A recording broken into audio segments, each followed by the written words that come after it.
بندہ سمجھتا ہے میں سودی کاروبار کر رہا ہوں، لیکن اس کے باوجود بھی میرا کاروبار تو چل رہا ہے۔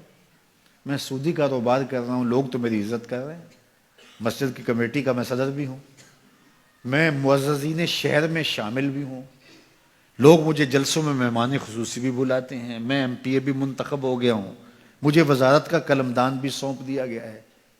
وہ میاں اللہ کی نظر میں ان چیزوں کی اہمیت ہی نہیں ہے۔ یہ چیزیں ہوتی کیا ہیں؟ وہ یہ نہیں چھینتا، وہ ہدایت چھینتا ہے۔ وہ روٹی نہیں چھینتا، وہ تو نمرود کو بھی روٹی دیتا تھا۔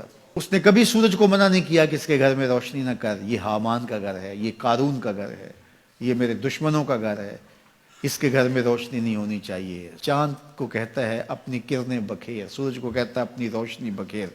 جس طرح باجزید کے گھر میں روشنی ہوتی ہے، اس مکار کے گھر میں بھی ایسی روشنی ہوتی ہے، فرق نہیں پڑتا۔ تو وہ کرم نوازیاں تو نہیں رکتی، لیکن اللہ جب کسی سے ناراض ہوتا ہے تو اس سے ہدایت کی توفیق سلب کر لیتا ہے، تو اعلان جنگ ہوتا ہے۔ تو پھر وہ ٹکرے بھی مار رہا ہو تو اس کی رسم کی نماز ہوتی ہے، اس کا ماتھا جھک رہا ہوتا ہے، دل نہیں جھک رہا ہوتا، چونکہ ہدایت سلب کر لی گئی۔ جب اندر سے روح ہی نکال لی جائے تو باقی بچتا کیا ہے؟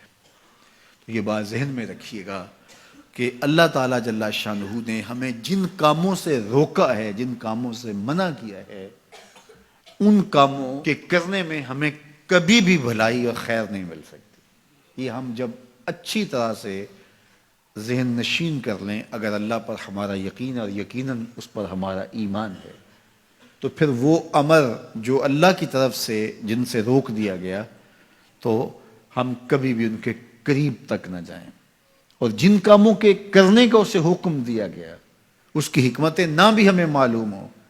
آج جدید سائنس تحقیقات کرتی ہے تو ہمارے سامنے آتا ہے کہ وضو کے کیا فوائد ہیں۔ آج ہمیں لوگ بتاتے ہیں کہ جناب آپ امامہ باندھیں گے تو سن سٹروک سے بچ جائیں گے۔ آج دنیا تحقیق اور جستجو کر کے نماز اور دوران خون اور جو ہے وہ نماز کی برکتیں اور کتنی بیماریوں سے نماز کے ذریعے سے بچنے کی کہانیاں سناتے ہیں۔ اچھی بات ہے، نماز سے صحت پہ اثر پڑتا ہے، یہ اچھی بات ہے کہ وضو سے بہت ساری بیماریوں سے نجات ملتی ہے، یہ اچھی بات ہے کہ سر پہ امامہ باندھ لے تو سن سٹروک سے بچ جاتے ہیں، یہ اچھی بات ہے کہ آپ روزہ رکھتے ہیں تو کینسر جیسے امراض سے آپ کا بچاؤ ہوتا ہے، یہ اچھی بات ہے کہ فلاں عمل کرتے ہیں تو فلاں ہوتا ہے۔ لیکن صاحب، ہم سن سٹروک سے بچنے کے لیے امامہ نہیں باندھتے، ہم محمد عربی کی ادا کے لیے باندھتے ہیں۔ دوران خون کے لیے نماز نہیں پڑھتے، ہم رب کے حضور سجدہ ریزی کے لیے اس کے حضور اپنی نیاز مندیوں کا سر جھکاتے ہیں۔ تو حکمتیں بھی ہیں، وہ برکتیں ذیل میں آتی ہیں۔